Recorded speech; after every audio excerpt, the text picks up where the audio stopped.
Sometimes I forget how good that tune is at the end. Are you guys? Would you guys bop in with me? At the end there, that tune's quite. I'm serious. I like I'm that telling tune.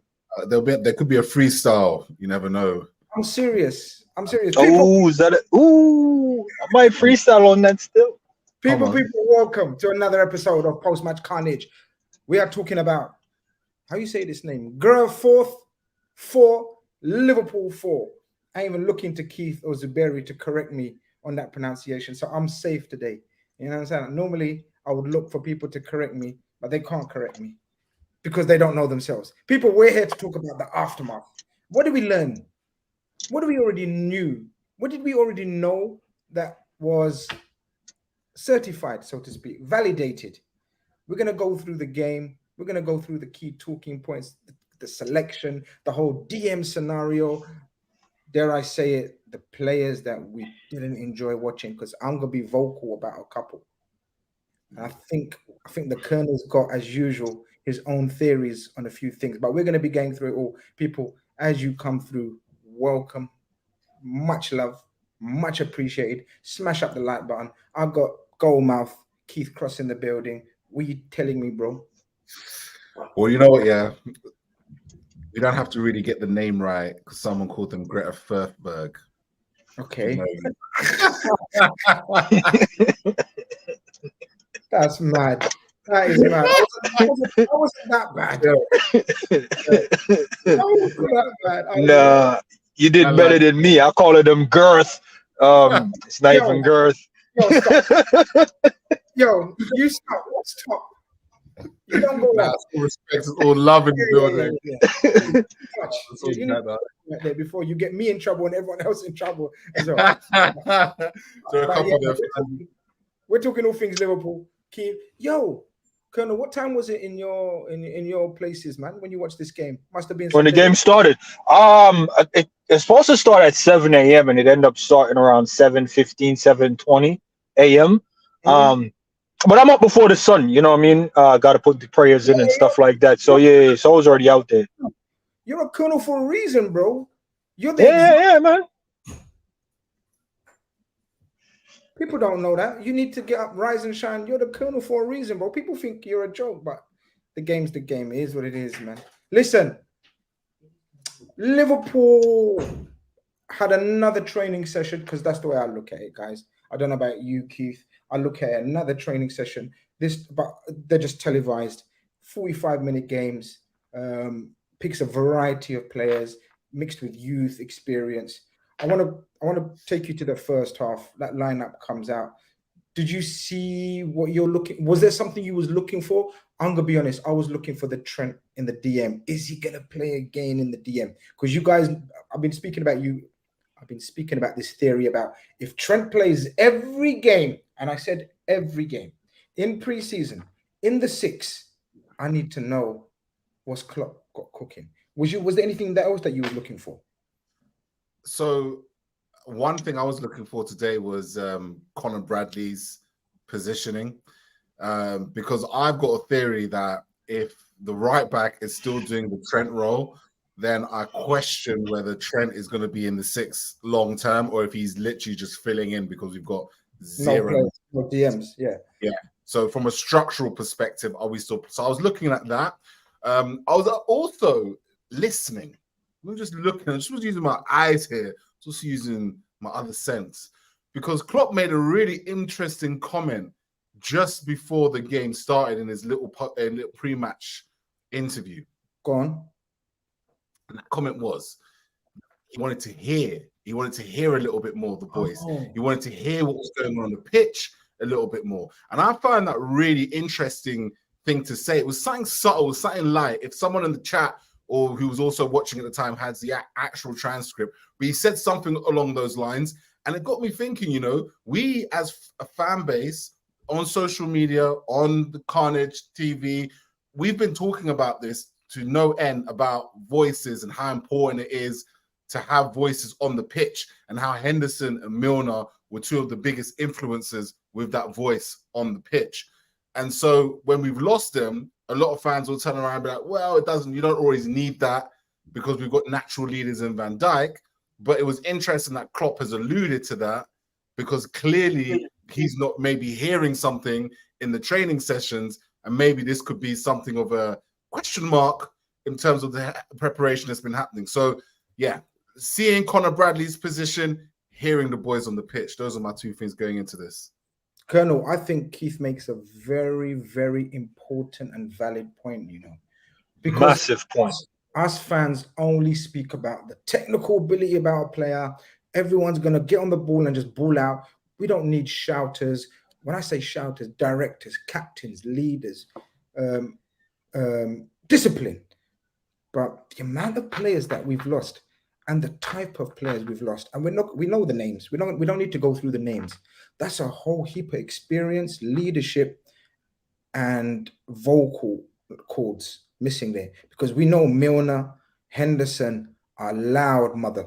You understand? So Keith's got a point, and maybe Klopp is trying to instill that in certain people in this squad, because I've always said we are, take away 2 or 3, we are a very quiet and timid group of players.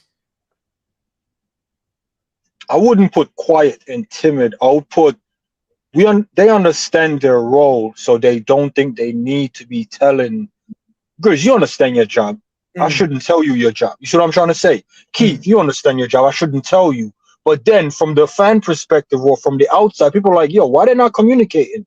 But to us, we have an understanding, but you still need someone to get that out there. And it's very interesting what you said, Keith, because when I'm listening to that, it's almost like you've heard what I've said in the past. Like, I don't want VVD as my captain because his aura is always of a calm person. So he can't go from calm to be yelling and setting certain standards if him as a person is just always calm and never flustered. As the captain, you might get flustered over simple things or over nothing because you just want to keep the standard high. So when he said that, I'm like, Trent in the 6 needs to be loud. That's why I was a good 6, because I was reorganizing stuff. It wasn't because I was silky on the ball, my interception was high. It was my communication to the defensive line and the forward guys.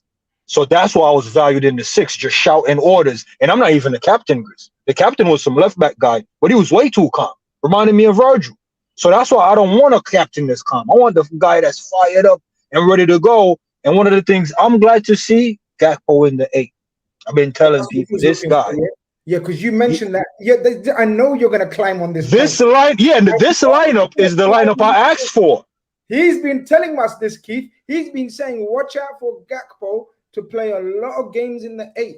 So I knew he's going to climb into this. Go on, climb on. Grizz, this is my lineup that I'm not trying to say Klopp is pleasing me and Klopp is a Zubiri pleaser and all that good stuff because he doesn't want me to say Klopp out again. I'm not trying to say that. But what I am saying is, this is the team I wanted to see. Klopp gave me the team one good time. I don't care what Klopp do for the rest of the season. Klopp has a free pass. I'm backing down. I'm going to be still fired up as a fan, but I just want you guys to know the man gave me a team I've been asking for. No complaints. Football Tifo says shouters is only a thing in England. Pep never cares about that. He wants players with ability on and off the ball. I can't believe how wrong you are, bro. I can't believe Pep Guardiola. Do you know how much of a shouter and talker Haaland is? Ruben Diaz, you can hear him from the rooftops.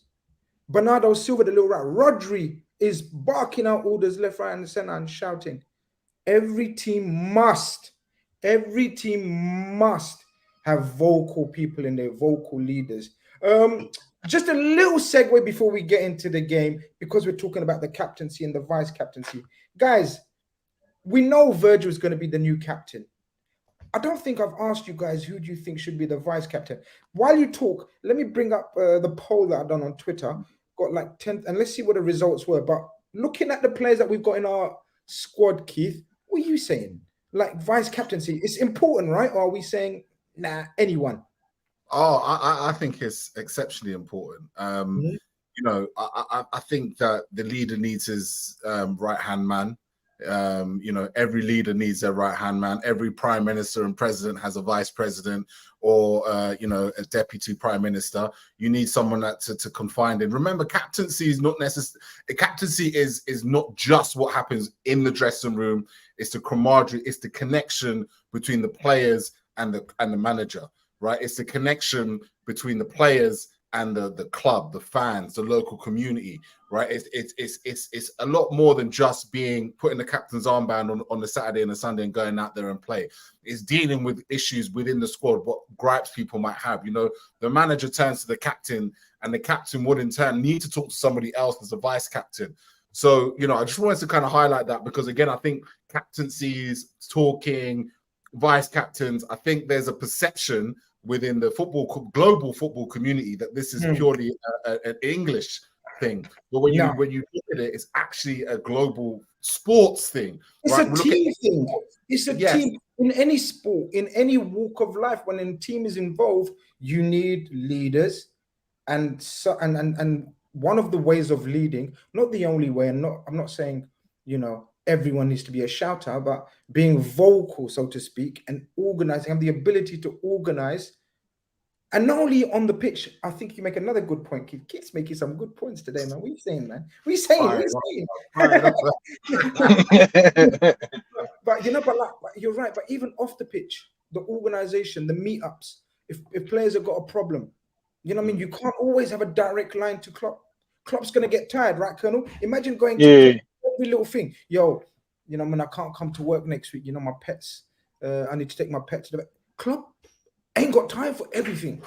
You get little things like that. Organizing meetings, organizing dinners, fun things. It's very important, I think, Colonel. What are you saying? I do respect it, but I might have been too hastily in my decision. I wanted it to be Trent, but I'm not sure if it's something Trent wants right now, because that's also the other piece of it. The player himself has to be able to shoulder this responsibility. And when Klopp is saying he's listening for voices, I'm pretty sure if Trent was like really vocal in both of these games from the middle, Klopp would go like, you know what, I probably can work with him, you know. But the shoe-in, I think, for vice captain, if you're saying VVD is gonna be nailed down captain, has to be Robbo. We already know he had that energy. He already had that fire. You can't be going with what you've seen, the results and the voting. I need to give your opinion. I think you just switched allegiances. Do you think he would have said Robbo if he didn't see the voting? No. Here's why I'm saying Robbo. Robbo. It's because of Keith's opening line about the voices. We can't have a silent captain. And today, this is the only negative I've seen of Trent in the six thus far. He hands the ball off in our half and he just turns his back. You can't do that. You can't do that in the six. In the six, you have to be switched on at all times, whether we're in possession or not in possession. So he did switch off one moment. And you have to think about what Keith said also in the quote from Klopp. A person that's vocal is never switched off, because he's constantly scanning, reorganizing. And there was one moment where Trent just switched off. And I'm like, Trent, what are you doing? Are you not really aware of where you're standing in the pitch? You don't have that luxury. Because if the ball breaks down on either flank, it's coming to you. And if you're switched off, you might be reacting a second or two late. So the vocal thing, I don't get that from Trent. That's what comes to the point then. We're going to get to the first major talking point. First and foremost, guys, the people voted. And I was shocked how many people didn't vote for Robertson. As you can see, over 10,600 votes. Alisson got 26%. Trent got 33%. 33% for Trent Alexander. Robertson the lowest. And then Salah. Alisson, Trent, and Salah. I think it's unanimous, guys, that they're the quietest out that three. Is that saying something? So yeah, it's saying something, ain't it? Robbo was the loudest guy on that list. But people were throwing at me today. One of the reasons why Robbo can't be vice captain is because he's not certified to start, which I don't agree with. Don't know what you guys think about that. So, no, I think Robertson is definitely starting. Much as I was convinced that Fabinho would be starting every game before they let him go, Robertson, I don't see his place changing in the team. Even if we play this system, let's get into the tactics. Okay, so let's get into the tactics. Keith, Robertson plays as that third centre back, whatever you want to call that role. Bradley, as you pointed out, plays the inverted role, and I thought he done fairly decent. and Trent plays in the DM. Are you one of those that thinks Robertson will learn on the job and he'll be fine? Because he plays a similar system for Scotland sometimes. Yeah, I think it's a two-pronged approach in terms of I still feel like Klopp wants him to be like to stretch the game wide from the left-hand side. I feel like one side is going to be inverted, the other side is going to be wide. So, he seems to flip it around in the second half when he puts Tsimikas in inverted position. Yeah. So I think there's still going to be that our width is going to be from Robertson, but I think it's going to be a lot more conservative. So whereas in historical terms, Robertson and Mane were almost joint of the hip, whereas kind of like a 1-2, things were happening. I actually think Robbo will combine more with the 8 in that position. So yes, Jones. So it'll be more combinations on that side, and he'll get his chance to go forward when the opportunity presents itself. But I think his role is going to be a lot more reduced in terms of that defensive situation. It might suit, as he gets older, it might suit him. I think people are writing off Robertson way too early because as he gets older and his lungs ain't like what it used to be, up and down. He went up first 5-10 minutes. He done a couple of overlaps, but then you're right. Yeah. He started pinging passes into the 8. I wouldn't write him off. I still think we should be going for a left-sided centre back, but I don't think we should write off Robertson quite yet. The thing with Robertson is let's look at how teams are going to play against us. Is it going to be Robertson's side of the pitch that teams are going to be targeting in the up and coming season? I don't think so. I still believe that they are going to be targeting the right-hand side, even still, because you've got Mohamed Salah, who's a winger, who's basically a striker, right, playing on that right-hand side. You've got effectively a right back who's kind of playing narrow and inverted and will look to counter press in the center and try and win the ball back as high as possible. So already 2 out of 3 players in that position are not really they're there for their forward abilities. So if I'm a coach for another team, I'm targeting that side and I'm trying to stretch Konate as much as possible. So I would argue that Robertson, maybe might not have to prove himself that many times in terms of that kind of left centre back position because the other side is going to get targeted. So for that reason, I don't think he's going to get as exposed as much as this side of the pitch. And that's where, as I said before, with Konate, that's why I think he's gonna have a tough season this season because I think a lot of balls are going to go his way. It needs to be there. We're going to get on to why we think that later on as well. But I agree with you. No, it's true. It's true, though, man. Guys, coming up to 300 of you in here. Smash up the likes. Not even 100 likes. Ratioing. Come on. You already know the drill. You already know what time it is. Come on. Smash up the likes. Like, share, subscribe, all of that good stuff. You know what I mean? You know what time it is. Colonel. Yeah, I disagree with Keith on the strength of the last season and a half. Even though we've, the earlier end of that number I gave you, we were somewhat cooking. Mm-hmm. Robbo was kind of the fringe out of that 11. Like, maybe we should give him some rest. Maybe we should bring Simi. Let's see what Simi has to offer. Because it came to a point where it wasn't really offering us much going forward. He's not really finishing certain things he should be finishing. And Simi, I think, will probably take those chances. But being more disciplined as a fullback and staying back there in the back 3, Simi came from that. I remember Simi locking up Adama Traore, locking up certain men before he came to Liverpool. And then when he came to Liverpool, it was like, we don't want you locking up people on the left. We need you bombing forward, which wasn't necessarily his strong suit. So Simi's strong suit was being disciplined back there. And I think Klopp is also trying to see if we can get more out of Simi in this system, as well as preserve Robbo for when he gets older. Because Robbo isn't going to always be able to bomb forward. And most of our counterattacks and attacks that came from Robbo's side is from him being ill-disciplined and lunging in and pressing on his ones and getting played around, which leaves us exposed to where the guy's scoring from running off the back of Trent. So because it scored on the back of Trent, you're like, the problem is Trent. Well, yeah, that's the latter part of the problem. But the beginning of that was Robbo lunging in from not being disciplined. So those are just the things we have to look at. And I think the system, it's going to flip-flop from which side is inverted and which side is rigid, because we've seen that with Gomez as well. So what I think it does, it gives Klopp the right balance to properly rotate the defense as needed, because when Gomez comes in, the right side isn't inverted. So then, the other side can get inverted. So I like that dynamic. What I don't like is the amount of goals we're conceding in preseason, and it's leaving a little bit of doubt in the fans' mind because they're not seeing the actual context of how those goals are being conceded. We're going to get into the goals and the reasons why, possibly. But the first half was cozy.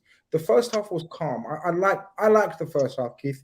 I liked, obviously, Bradley's little first time I've seen him playing that role. He looks very comfortable in the ball. He looks confident. I like that about him. He's not overawed. Alexander didn't have as much influence as he has in games gone past. Obviously, he's still, it's early doors. But I want to ask you about McAllister and Gakpo, these two positions. Obviously, McAllister play on the right or the left of that 8. Szoboszlai misses out, nothing serious, just a little ankle roll. He'll be back, nothing to panic about. But that combination, Gakpo, like people know my opinion on Gakpo. I wasn't a Gakpo fan based on I thought he's going to play on the flanks. But Gakpo and Klopp and Cole have humbled me. This guy looks a menace. He looks like a menace in this. Either it's a dropped false 9, what he's been playing, or an 8. Keith, talk me through this method he has of receiving the ball on the half turn, turning and imitating Yaya Toure in his prime. He's very good at the way he uses what is quite a large frame. I mean, he 6'4" sign? Yeah, 6'4", to have that balance for a person that's taken from someone who is 6'4", by the way. Okay. To be able to control it.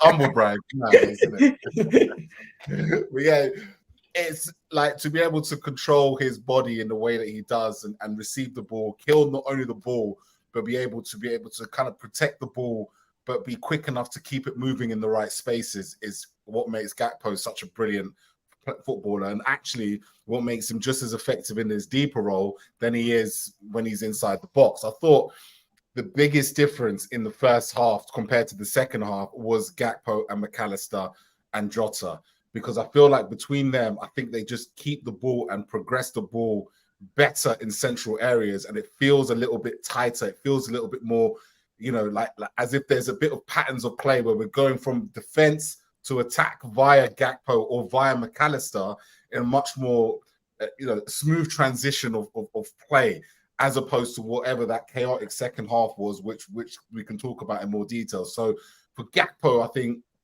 that role, which I feel like Szoboszlai is going to be occupying, there can be an argument to suggest that Liverpool have now toyed around this. And it's not just a pre-season. Gakpo has been popping up in these areas even towards the end of last season. Klopp played him in a much deeper role. I forget who it was against. I feel like they did it against Aston Villa. I think they did it against someone else as well.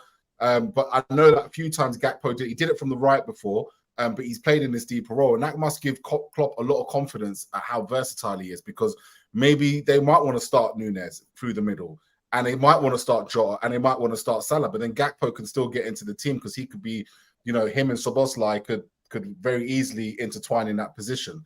So it makes it for a really interesting season for him, because I think he's going to be a jack of all trades.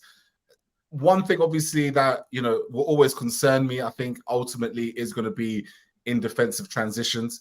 How good he's going to be. I think he takes a lot of touches of the ball from time to time for a midfielder. If you're going to play in that position in midfield, that's my only negative criticism, I suppose. He does take a lot of touches of the ball to try and figure out what his next move is going to be. That will get slicker with time and with age and with the pace of the game. But all signs so far led me to believe that we just looked a lot better structurally with Gakpo and McAllister in those that 6 and those 8 positions in the first half. How you liking Gakpo? I know you're a big Gakpo fan in this position. He's got traits, but Keith's pointed out a couple of weaknesses, which is normal. It's early days. But McAllister, I'm not going to let you glorify Gakpo anymore because you've been bigging him up. So, okay, cool. You might be winning. But tell us about the difference McAllister could make to us this season. Because I know it's a small sample size, but he's bringing a calmness that I'm really enjoying. He's bringing a weight of pass that I'm really enjoying. And forget me enjoying. He's bringing a weight of pass and vision that them front three brothers are ready to devour. Forgive me, Grizz, because I've only noticed McAllister just a smidge, and the smidge is it's a lot, but it's just I'm so much in awe of Gakpo. But what I do realize with McAllister is when Gakpo turns, he usually has to run another 20 yards up the pitch in those games Keith was talking about because no one was really in front of him. He had wing options, but he had no one in front of him. And what McAllister does, is ever present and open. I've seen a few passes where they pass through him or around him, but technically they could have just gave him the ball. He's always open. It's like it's almost Messi-esque. Like he doesn't have to run into this. He is the space, and he's always an option for us. I can't quite. I've never seen him run into the space. You see Firmino, he just jogs into the space. He goes move over into. McAllister just moves, and when he's moving, he's always in space. And I'm like, how is he doing that? That's the skill these guys have. This guy is cold. Like off the ball, he's in space. On the ball, and it's like, how is he doing that? It's like the guys are trying to get close to him, but it's almost like a force field. Like there's this quarantine. Don't get too close. I don't know what it is, but he's just always open. And then when he gets the ball, I don't think he's ever passed the ball and I go, there was a better option on. That is very impressive because, we can see the picture. But for him to always pick the best pass, and I'm just like, nah, man, this guy, it's not loud. It's not flashy, but it's like, this guy is quality, man. You're right. It's quality. Not always flashy. It's not always, and I'm not about to shit on Thiago Alcantara. Thiago Alcantara is magic. Yeah, we know Thiago Alcantara is magic. But McAllister, dare I say it, I'm just putting it out in the atmosphere. You lot can come me back in the chat. You lot can come back at me here. Goldmouth and Colonel, you can shoot me down. I'm just going to put it out in the atmosphere, though. McAllister seems to do the things Thiago does, but with less fuss, less... Thiago's a bit of an attention seeker, man. That's what I'm saying. Nah, agrees. You know what? I'm seconding that, and here's why I'm seconding. When you're getting like concessions, and the guy's throwing up the sauce, and he's catching and squirting it behind the back, and then you just got the regular mom and pop. You just apply the right amount of sauce, hand you the stuff. No tricks or flicks. Thiago's like he passing the ball and the body shape, and it's got to be saucy. You need to see the studs when he's following. Yeah. And I'm just like, bro, just play football. And that's my criticism with Jones, because even though Gakpo holds the ball up a lot, Gakpo moves it forward and make the right pass. Jones, he's just holding the ball to go, hey, look at me, I'm at Liverpool and I'm on the ball. And it's like, yeah, bro, we're passing. You know what I'm saying? So it's almost like these two guys are doing what Thiago and Jones does, but they're not making no fuss about it. They're just getting on with the game, man. They're just playing football. Thiago and Jones, they got to be seen. They got. Did you get that picture when I passed it? They're not about that. They're just playing football, man. You can't knock it. Can't knock it. That's all I'm saying. What are you saying about that, Keith? Like the the old saying goes, that's what you pay your money for, innit? You know what I mean? I never forget when I saw Thiago live against Arsenal when we beat them 4-0, not last season before. And Thiago was doing these no-look passes, and he was doing the shimmies and the flick with his leg like he's Michael Jackson with his right foot, like, you know what I mean, over the ball and all that kind of stuff. And the thing is when obviously when you're winning, and you're in the lead and you're in a comfortable game that you're controlling, then you love that shit. You love that shit. Yeah. Harlem Globetrotters shit, man. Harlem Globetrotters.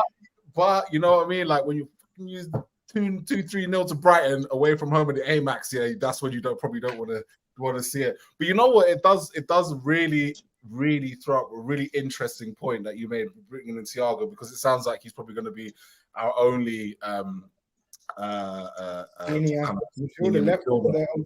position. I'm really intrigued now. We've obviously got Gakpo, you've got McAllister, and obviously you're going to bring Thiago into the vicinity. Do you know? Does that mean that Thiago actually? Because what I noticed Thiago was doing, especially towards the end of last season when we had a really bad sense of form, is again he was pushing up really high, trying to win the ball back really high, trying to play in that almost 8 where McAllister and Gakpo are playing. He kind of went a lot further forward, whereas the previous season he was playing in a double pivot with Fabinho. So I wonder now with McAllister and Gakpo and all those guys now occupying that space, it allows Thiago to play deeper again and actually takes away that need for him to move out of the possession, which could ultimately breathe new life in the Thiago position at Liverpool. Now he's going to be playing with these guys. So maybe McAllister, Gakpo, maybe they might take him up a level because it allows him to do less in the final third and actually be the guy who's going to find that pass. Because you can think about it, Thiago, he plays the ball between the lines from midfield, right behind the centre circle to McAllister. McAllister, again, like you said, right place all the time, right pass. He makes one pass. All of a sudden, you could be scoring a goal with 2-3 touches with these guys in the team. So just mentioning, because we haven't spoken about Thiago in a while, actually, I don't think, in any of these. I think it's definitely worth to mention that Thiago coming in with McAllister and those guys, really interesting to see what would happen.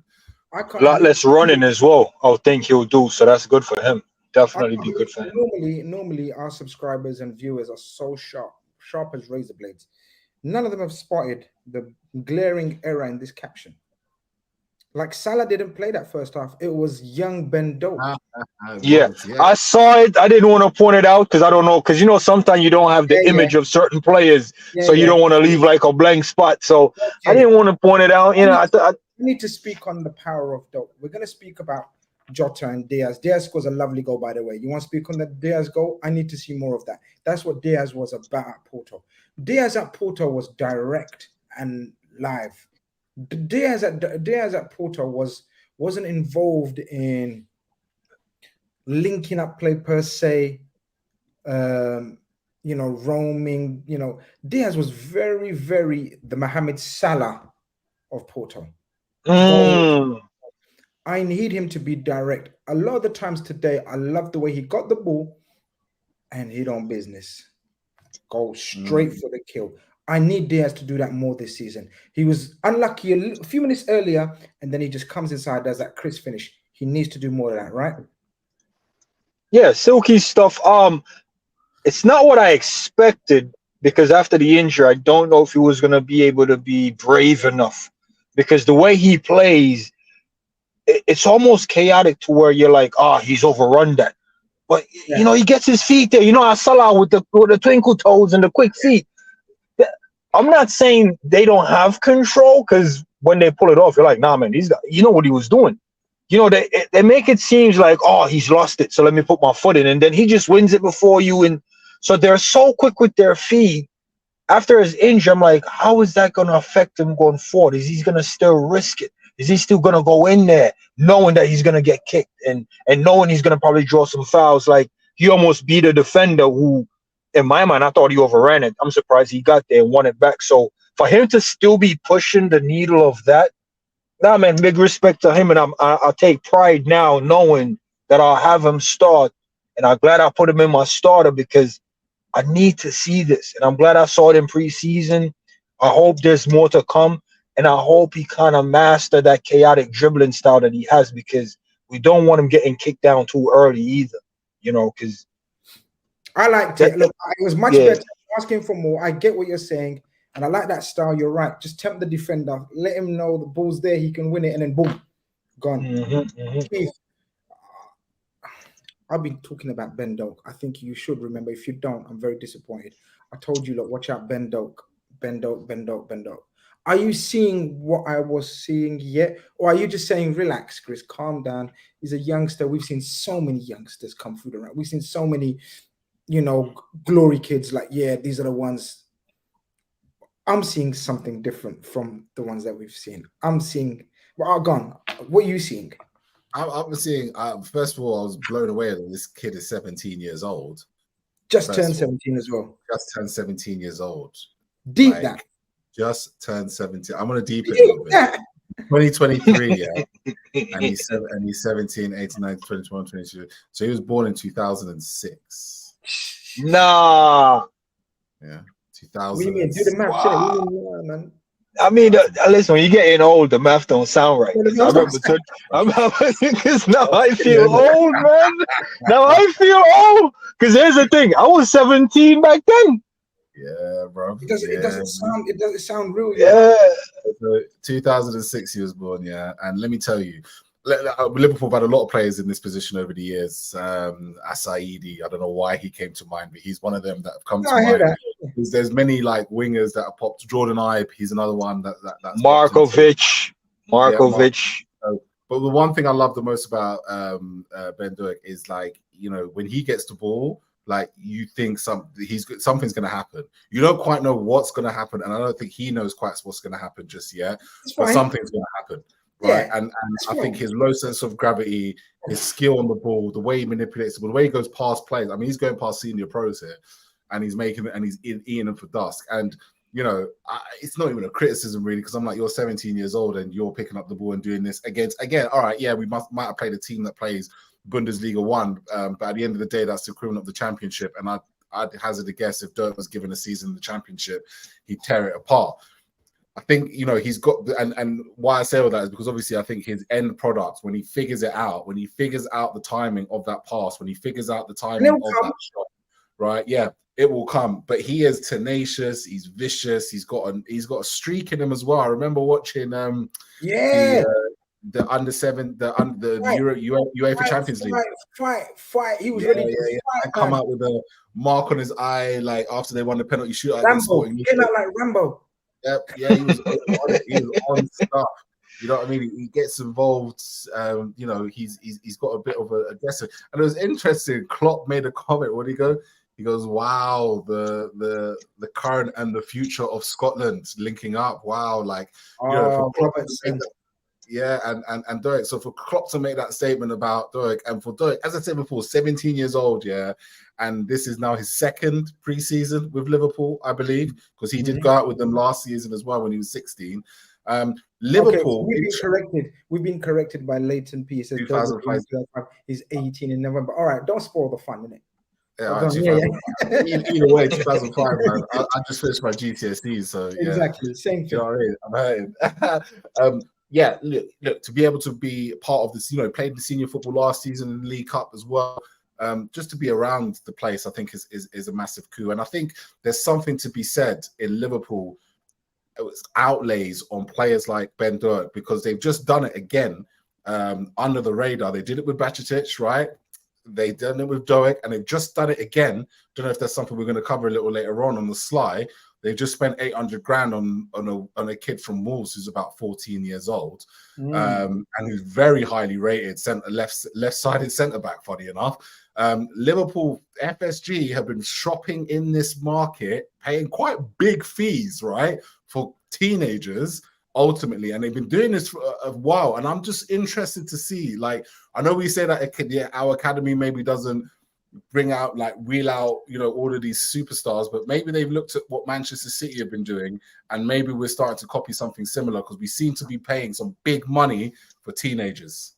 We're going to go on to the second half performance and certain characters and the way the game panned out. 1-0, comfortable, missing chances. Someone who was culpable for the chances, but for me has been one of the positives of the tour so far is Diogo Jota, guys. I know he didn't get on the score sheet today, but I'm loving him already. God, please, God, keep him fit, injury-free. This guy, there's something about Jota, man. There's something about Jota. What is it, Zuberi? I know he missed a couple of chances, but you see him, he's cold. It didn't affect him. The guy's a machine for chances, for movement, for tenacity, for getting there where it hurts again and again and again. And I love that about him. I got to keep the same energy, unfortunately. he can't be missing those. But if you're going to allow him to miss them, it is in preseason. This is where you want him to gauge those misses and gauge those body position, how he opens up his body, where he's going to slot it. There was it's a sense of, I'm going to score this, and then he doesn't score it. So I feel like there was a bit of that to the misses. The misses wasn't just, he always misses or you expect him to miss. I felt like there was a bit of overconfidence in the way he was taking these chances, which caused him to miss. But now everything you're saying about him, and spot on, he's going to be a problem this season as well. If there's 3 players I'm really worried about, it's probably going to be Diaz, Jota, and Gakpo. Worried about? Oh, you mean as opposition? Yeah, and even if they these 3 guys can't get injured for me. No more than 2 game misses for these 3 guys for us is going to be vital, Grizz. I'm telling you. Gakpo, Diaz, and Jota. Problem. We're gonna score. Problem. But while we're speaking about fake problems, let's talk about real problems. Adrian, we're gonna get there. Just needs to be in the dressing room only. We're gonna get there. We're gonna get there right now. I knew you was hyping up inside, thinking, "Yo, it's too much glory being talked about here." We drew 4-4. Now we get to the messy part. Second half, whole heap of changes, guys. All right, and we see certain faces. And Keith, I'm all up for giving everyone a second chance or giving them a chance to redeem themselves, for example. And I want to speak about 2 players in particular in terms of redemption and redeeming themselves, right? And that is Joe Matip and Joe Gomez. I find Joe Matip a very, very difficult watch now, Keith. One of the best Premier League free transfers, an absolute legend and icon of Liverpool Football Club. I really struggle watching him play football, Keith. I can't do it, man. I don't know. I'm not patient enough. He shouldn't have been here. He shouldn't be in the squad come the first match day. He's actually a liability. He's actually a hindrance to the people that are playing around him. He was playing alongside a young Konza who must have thought, what is this, man? This guy don't want to get dirty, don't want to defend, don't want to get nasty, don't want to make tackles, passes in the most ridiculous situations. And then you got another Joe Gomez on the other side, who we know his confidence levels are so weak. Like, it takes one bad thing for Joe Gomez's game to be go to pieces kind of thing, yeah? And then you got Tsimikas, who's playing in that inverted role like he was talking about. It doesn't suit him at all. Did you think problems, and did you think, this squad depth is a bit shaky? So I think the one thing I thought of was what you just said at the end there, is I do think that this shone a huge light on the fact that business needs to be done, right? And Liverpool needs to get their business done. This isn't a case of, okay, we get to the first game of the season against Chelsea and we might get somebody on loan and we might last minute do X, Y, and Z. No. Liverpool need to get their business done, because there's never been a time at Liverpool where I've seen a first 11 and then a fourth 11. Do you know what I mean? Like, it's that bad at the moment. When we look at this 11 at the moment here, you're ultimately saying that apart from Nunez, Salah, and Jones, there's no other starters. Elliot for pushing, maybe pushing. So you got Nunez, Salah, Jones, and Elliot, who that's 4 players plus the 11. So you're effectively saying you got a squad of 15 players that are going to fight for every case. Tsimikas, maybe you could argue here and there, but I'm not too convinced that Klopp has as much faith in him as people like to believe on socials. Sorry to say, I actually thought that he was going to get sold this summer, and I still believe that if it wasn't for Fabinho being sold, that Tsimikas was going to be the one to make way. Adrian is the third choice keeper.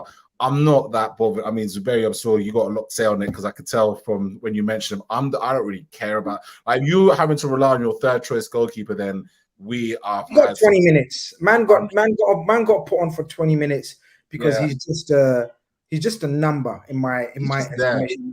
He's just a number. he is there, but you know, like the fact that you're having to play Shimikas in an inverted position, the fact that for me, still Elliott as a midfielder, I'm not convinced. And obviously, then you got Jones there. It's kind of like if that's the three that you're three of 6 to 8 midfielders, then we're in big trouble, right? So the squad depth for me was the key indicator. Am I still here? Yeah, you still there. You was glitching a little bit, but I got a question to ask you, Keith, while you're still elaborating. Because Grizz, can you pull that lineup back again? And I just want to ask you 2 questions. So if you don't care about the third choice keeper, which I don't know any Liverpool fan that do, then you can care about conceding 3 goals in 7 minutes with the third keeper in there. And if you take Adrian's name off this list and it puts Kelleher, is this a bad bench? Because granted, on this bench, you have Jones, Elliott, Nunez, and Salah. So in comparison to the team that started, if this was your bench, are you saying this bench isn't good enough because of Kwanzaa, Matip, and Gomez? Because you're not gonna change everyone. You're only gonna change 1 or 2. You make a very good point. But this is why I was careful with what I said at the start. And this segues into the super chat, because my man, big up Philippe, he says, big up Grizz and Co. A very apparent Liverpool need a left-sided centre-back as much as a DM. Those goals conceded were crazy. Matip seems to be done. And we're going to get onto the Salah and Nunez link-up. The rest of the squad depth, if you add Thiago as well, and Szoboszlai, and who else is missing? Thiago, Szoboszlai, and obviously... Who? Bajcetic. Okay, Bajcetic, yeah. And obviously a couple signings, because Klopp himself, no ITK, no account, no journalist. Klopp himself said people are going to be coming in. So we take Klopp's word for it. So if we add those players to the players that we've already mentioned, the squad depth, I hear you, Zuberi. I hear which angle you're coming from. But I want you to focus on the defensive backups or the defensive-minded backups. So for example, the 2 DMs were some brother called McDowell or something who played in the second half, young blood, and Trent in the first half. That's just not good enough. And what the point I'm trying to make is Matip and for example, this kind of comments, I take. Look, where is that? Look, this is what he says. Are you judging our players from a training game? Matip and Gomez are 3rd and 4th choice. No, I am not judging them on the back of a training game. I'm judging them on the back of the whole heap of season that we just seen. How many times? But Grizz, also Gomez and Matip. How many games have we changed both center backs? So that's the other piece to it where enough. But that's the other piece where I'm saying, look, isolating them and both starting. Keith, come in and out because you're a bit behind us. Come in and out. No. So Konate, obviously, we know he's injury prone. So it is most likely that Matip and Gomez are going to get a run of games. Of course they will. I suppose the question is that do they come in and reduce? Or my argument would be that, okay, but then if Thiago and Bajcetic were fit enough and ready to play in a game like this, would it have been as chaotic football match as what we saw? I actually think structurally, the second half and the 11 that we put up in the second half was led to this becoming a much more open and chaotic game than it needed to be, right? Particularly when you saw the first goal. Yes, you can blame Adrian for it, the first goal we conceded, but ultimately, we're playing out the black, and Bobby Clark obviously gets eaten up by a fitter, much hungrier centre back. I just felt that there was no control with the ball at our feet. Yeah, you can label that to a certain extent when we were getting attacked to Matip and Gomez, but I also have to say that if then Thiago and Bajcetic start, which they probably would have done in that second half of the second game, would you have more control and less chaos? So the second half was I agree with you. There was zero control. And obviously, look, if we bring up the lineup again, and we look at sort of the midfield, what are you expecting with that midfield? You're not expecting any control in that midfield or composure. It's the opposite. We were glorifying Trent, McAllister, and Gakpo in the first half. Well, and I mean, need I say, those guys, we won't ever see this midfield for Liverpool. So I get that aspect. Look, cut a long story short, Matip is done now. It's done now. There's no coming back for Joe Matip, especially the way we play now. So So the point I was gonna make is this midfield. You have your defense. The midfield is in front of it, and the keeper is behind your defense. The keeper behind the defense, no one cares about. This midfield in front of this defense offers no protection. So basically, this defense was a standalone defense. But you're basing it on today. I'm basing it on a whole heap of history. You're playing. So you're bringing past traumas into this season. You can't do that, Chris. It's a new season, man. So you don't do this, man. Okay, no. So you want to roll with Matip? It's a new season. It's a new leaf. Say it live and exclusive. You make so many brave calls. What's one more brave call? Make one more brave call. Well, you know, I'd rather him go and we keep Nat Phillips. But if he's gonna stay, no. But if you're bringing past trauma, and then you're judging him in a game where there was no defensive midfielder, the third string keeper that we don't want to see. I don't think it's a fair time to say he's done. If you'd said this in a different game, I probably would agree with you. I've just said the body of evidence is not 45 minutes. The body of evidence is whole heap of last season and possibly maybe season before that as well. Matip, my brother, is finished. I don't care what DM you put in front of him. I don't care what goalkeeper you put behind him. Joe Matip is a massive liability now. Well, I'm glad you're always wrong, and we'll see it when he's nutting in them corner kicks. I will be very interested to see. I want to keep Matip from heading him. You saying something? No. Am I still lagging, by the way? Yeah. Come in and out, man. Come in and out. Yeah, you still like. Drop out and then come in. You're lagging. Grizz, it's not the greatest argument to say, oh, we should keep the defender so he can nut in corners. But when I've seen the other defenders trying to use his chest to score, we need goals in every aspect. Goals win game, Grizz. Are you trying to get a bunch of nil-nil draws? We need goals. I'm very happy if you think, because it's your opinion, you're the one who's going to face the wrath, right? If you think Joe Matip, you're calm with Joe Matip going into this season as your third choice, because that's what he is. Don't say fourth choice, because Gomez is fourth choice. Joe Matip is your third choice. Knowing Virgil van Dijk has been picking up injuries and he's not getting any younger. Knowing Konate is a beast, but he's very injury prone. Taking all those things into consideration, if you're happy with Joe Matip as your third choice, I'm here for your backup. You know I've got your backup. No, I'm happy with him, bro. Remember, his passing. So VVD does the high pass, he does the low pass, break the line. Konate doesn't do that. And let's not forget, Keith doesn't trust Konate with his tackling. Yeah, but that doesn't mean Matip is the answer.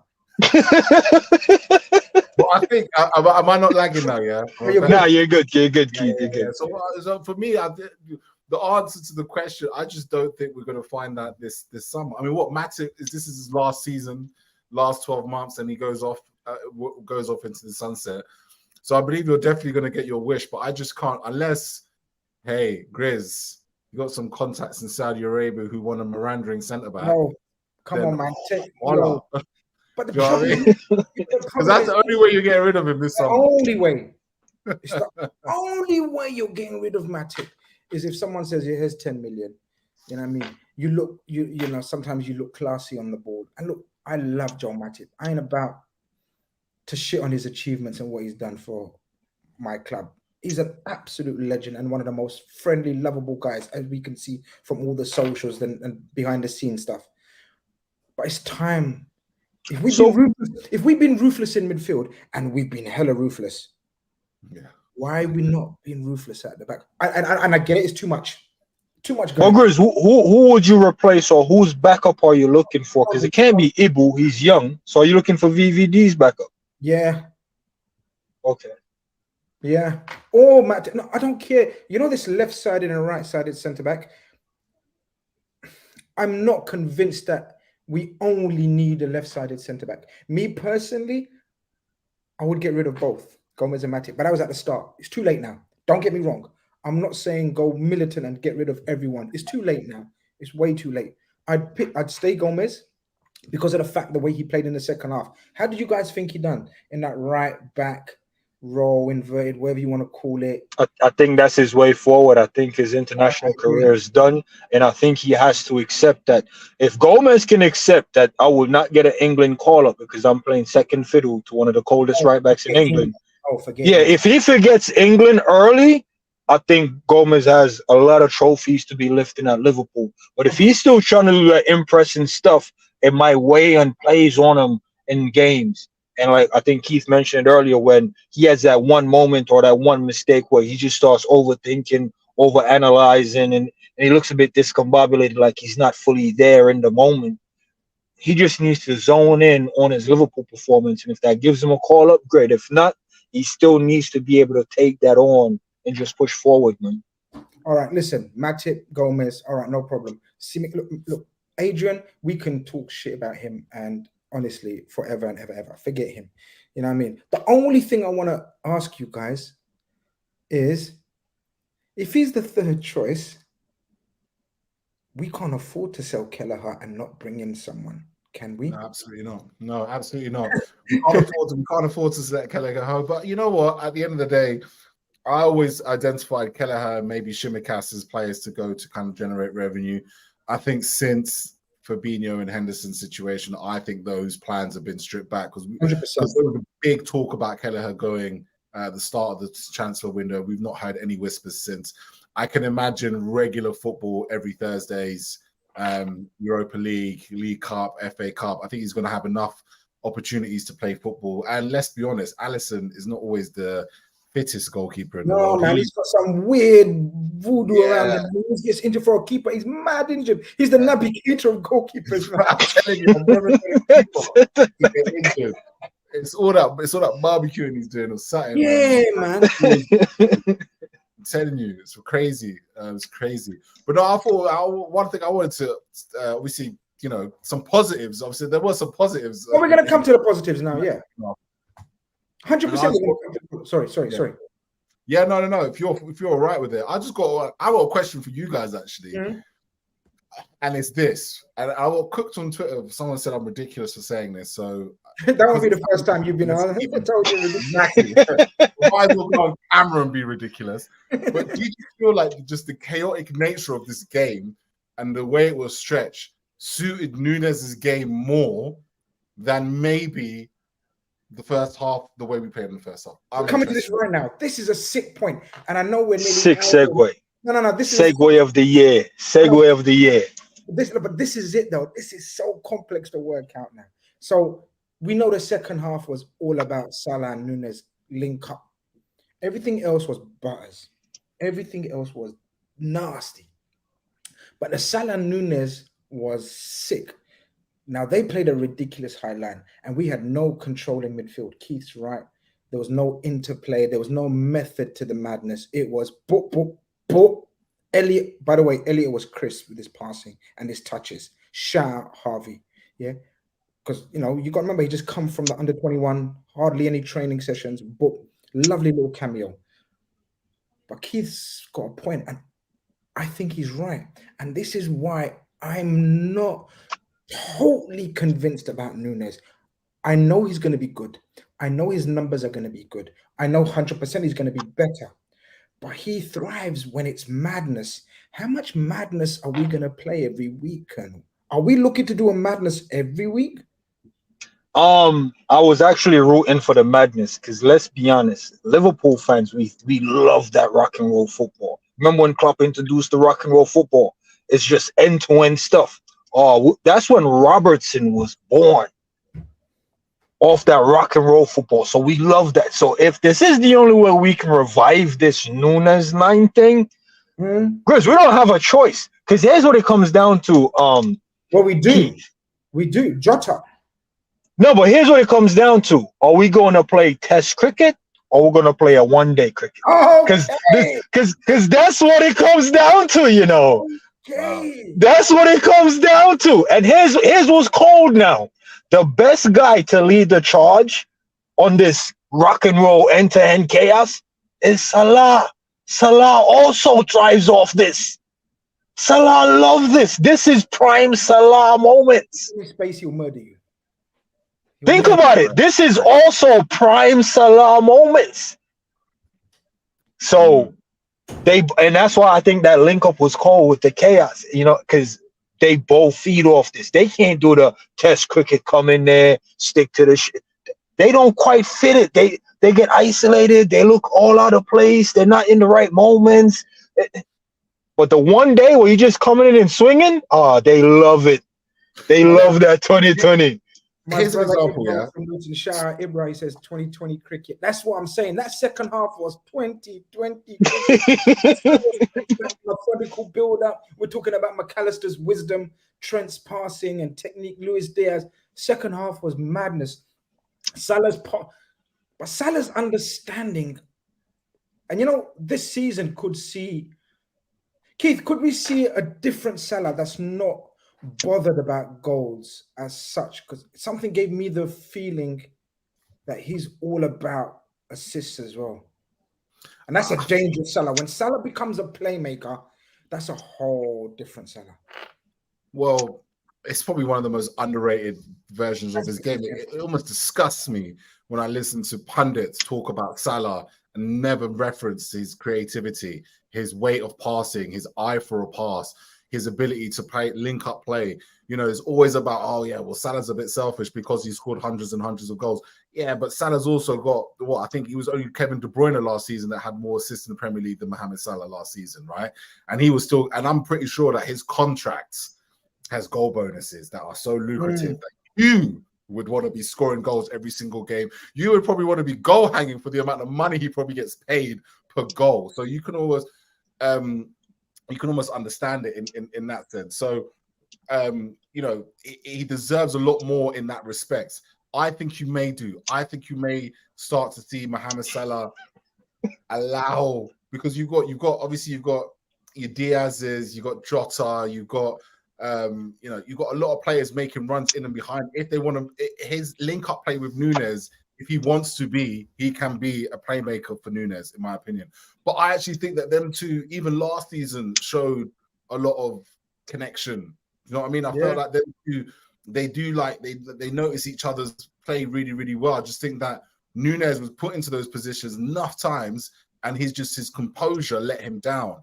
What we're seeing at the moment is that actually he's just taking a deep breath every time he gets into these situations, and it's just being a lot more clinical. So it may be the case that Nunez's calmness, Salah now having him up for the last 2 years, knowing when to play that pass, it could be a partnership that could be very, very this season. It could be. And the only thing is I guess I said, I'll go back to that. Obviously, the points we just made is that then I just feel like, it's almost like two different attacks almost. That's what I'm saying. That's exciting. Yeah. Exciting. Gakpo and Jota is different. Hold the call. I want you to tell me what Nunez is going to do when I take this call, Colonel, as well. Keep it going. Yeah, no, you know what it is, Keith. I'm a bit concerned that you feel that way, but the reason why I'm not overly concerned, I told Grizz that last season in the community show, like, I don't like the midfield. It's like we're playing two different midfield. One is just utility, and then when Thiago comes in, it's a controlling midfield.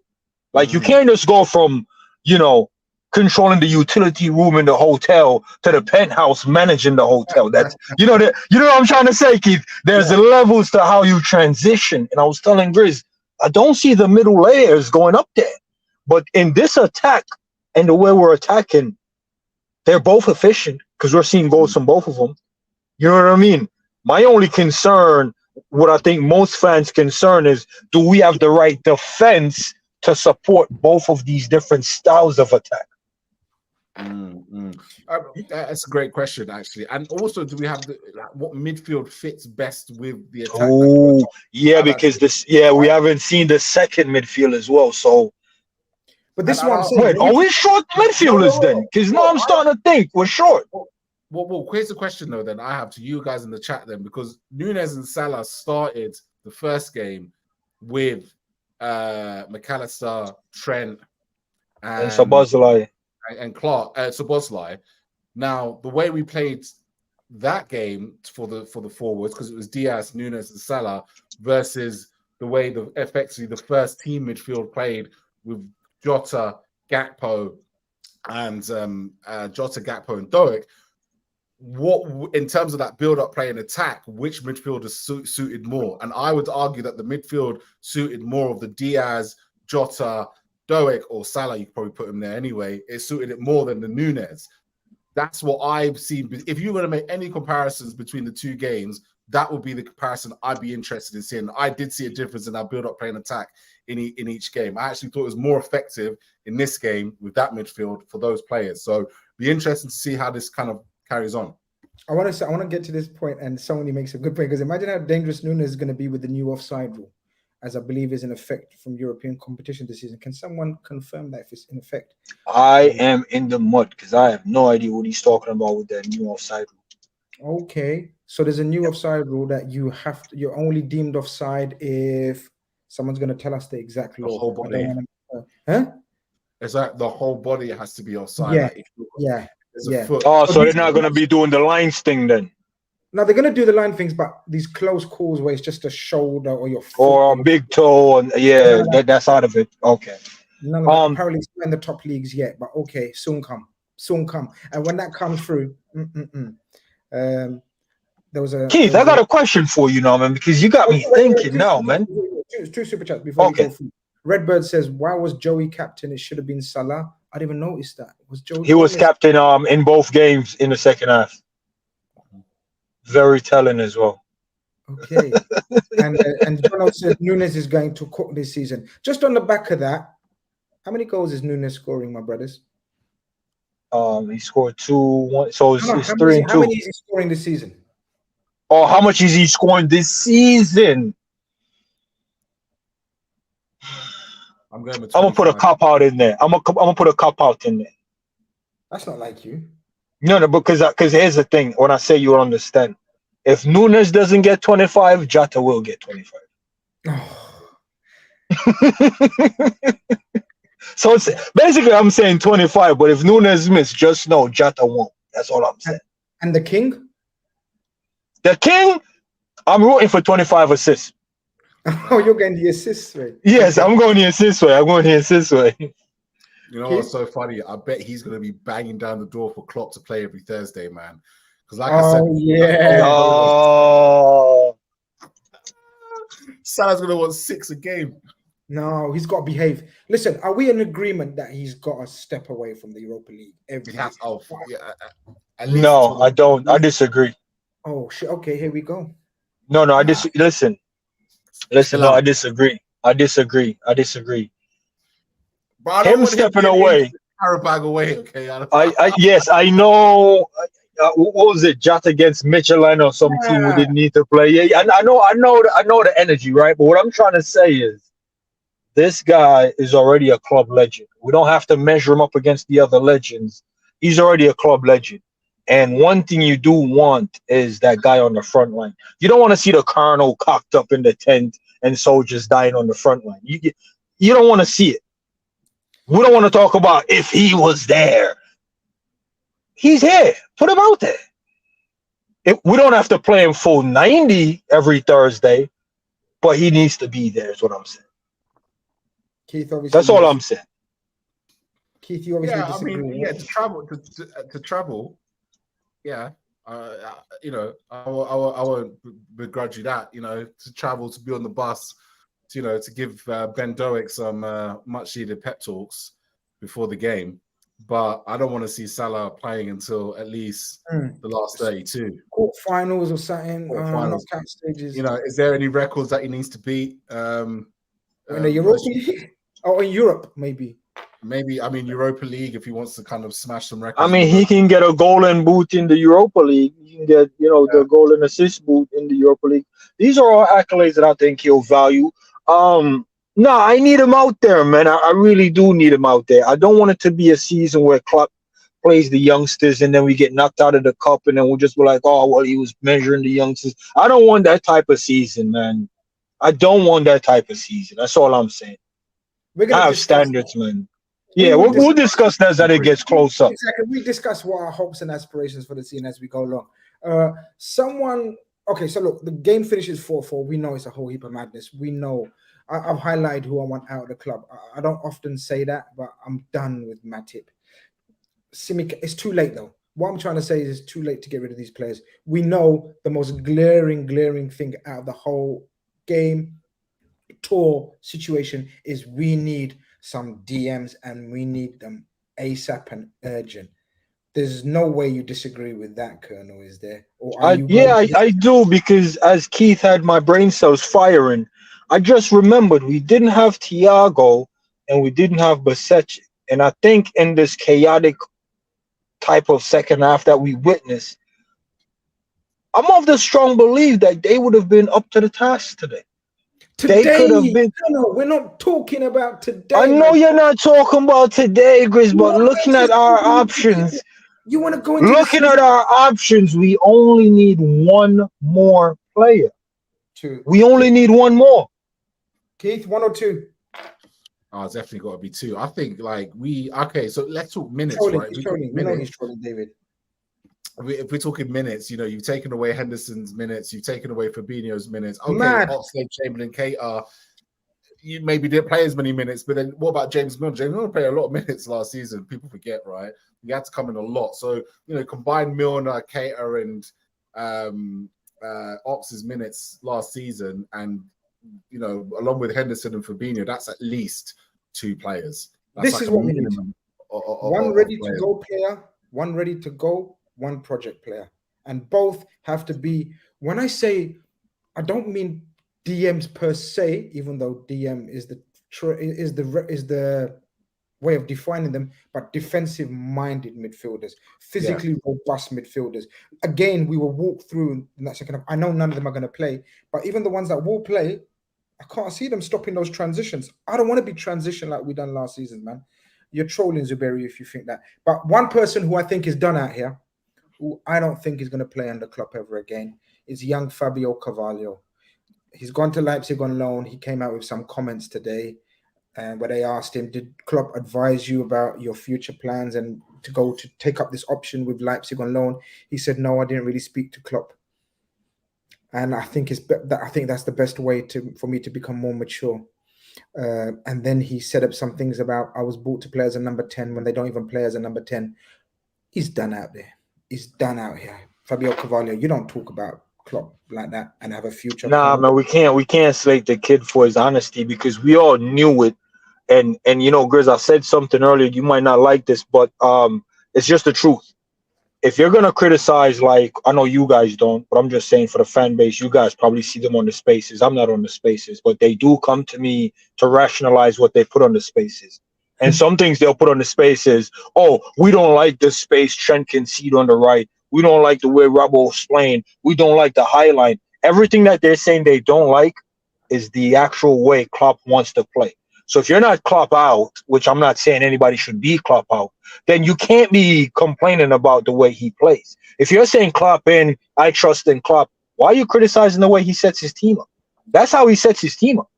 He's telling these guys these instructions. So if Klopp buys a number 10 and don't play him as a 10, and the guy say, yeah, I was bought as a 10, but they don't play as a 10, the guy, he's not really talking smack or shit. He's just calling it what it is. If Klopp sees it and go, oh, that's very disrespectful, then I'm going to have to lose a little bit of respect for Klopp, because we all knew this. I don't think he's going to say, I don't think Klopp's going to come out and say that's very disrespectful. What I'm trying to say is, for a young player that to be that outspoken, and it's, to me, from the outside, without knowing the exact details, it suggests there's a little bit of disrespect there. Again, I'll just say that. And for a young player who's a nobody at the moment, huge potential. I'm disappointed because I actually rate the kid. I think he's a good player. But it just shows you that there is a slight attitude issue there. Because Curtis Jones, Elliott, all these youngsters, they've got their head down and worked their way through. Even Gakpo, left winger, never even played as a left winger. But I'm going to chalk this one up to a purchase that the club and the sporting directors looked at the numbers, looked at the opportunity, and looked at the availability and potential to buy this kid, and said, you know what, we're gonna get a bargain on our hands here, and whatever happens, we know that we're gonna make a flip on this kid. I just struggle to believe that. I don't think Klopp wanted him. kid and thought, do you know what? I'm going to turn him into a Curtis Jones, Harvey Elliott, 8 and 8.5. I just genuinely think that Fabio Carvalho was bought by the sporting directors and the owners as opposed to Jurgen Klopp really wanting him. I think ultimately the sporting directors will be, from a financial side, they will be proven correct, because I think, he's got the talent for Liverpool to sell him, even if they sell him for 10 million, 15 to 15 million. 15 million quid, right? That's still a profit on the 5 million they purchased him for. If he goes out and has a stellar season at Leipzig, then all of a sudden Liverpool are sitting on a gold mine here, and they're going to flip it. So, again, like you said, we give Klopp the praises for the way he plays, and we can be Klopp in and Klopp out. We as fan base also give a lot of praise to our sporting directors and the system and the way we buy players. And maybe this is the time to actually say this is one of those purchases where maybe Klopp not necessarily was overruled, but maybe Klopp was kind of pushed to say, hey, there's good value here. Good it's some money, but we can turn it over. It won't work out, low risk. And I think that, unfortunately for Fabio, he got caught in the middle of that. And maybe Fabio thinks he's more than he actually is in that situation. Some people may have seen that and think, actually, do you know what? I'm going to prove him wrong. I'm not going to be a flip. Fabio probably looked at it and said, I am worth the money that I'm going to be worth. And actually, but I'm going to play the way I want to play football. I'm going to do the way things I want to do it. He's had control of his career and his entire life, right? He's been quite structured in the way he's done things. So, some youngsters, they just think that they know best, and they think that they trust in themselves so much. We will see who was right in the end, I suppose, long term, right? We had issues with kids before who thought they were bigger than they are, never turned out to be anything as much as they thought they were. We'll see who's right. History will be the ultimate. To be fair, he was player of the year, and then he came to us, and nothing really kicked on with that. But if he'd have went somewhere else, I mean, we can't say he would have been developed an extra year. But winning player of the year in the championship and then come to Liverpool and have such a wayward time, and then Liverpool having one of the worst seasons on the clock-ish, it really puts a stain on his personal view. So he might have felt disrespected. Whether it's warranted for him as a young kid to feel that way, you're kind of like, well, they just bought me for business. They didn't even buy me for me. You know them ones. But I'll tell you one thing though. Like, okay, let's talk about what we actually saw of Fabio Carvalho, right? What I saw, and one thing I said this a lot when I used to see him on the pitch, is he would almost position himself as a number 10. How many times did I see Fabio Carvalho, who was supposed to be playing that Curtis Jones role, right?